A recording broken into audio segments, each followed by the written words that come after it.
வெண்முடி சூடிய வேந்தனாம் இமயமும் விந்திய மலையனும் வாழ்த்துங்கள். பன்னிய கீழ்மேல் மலைகளும் பழனி நீலமலையும் வாழ்த்துங்கள்.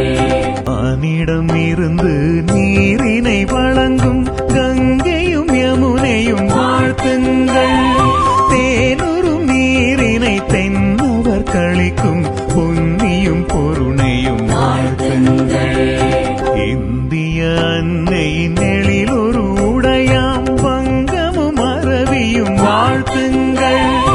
இந்திய அன்னையின் எழிலடி வருடும் இந்திய கடலே வாழ்த்தாயோ. புல்லுண உயிர்கள் உவந்துமே வாழும் முல்லை நிலங்களே வாழ்த்துங்கள். முல்லையும் குறிஞ்சியும் முறைமையின் திரிந்து மாலையம் நிலங்களே வாழ்த்துங்கள். குறிஞ்சியும் முல்லை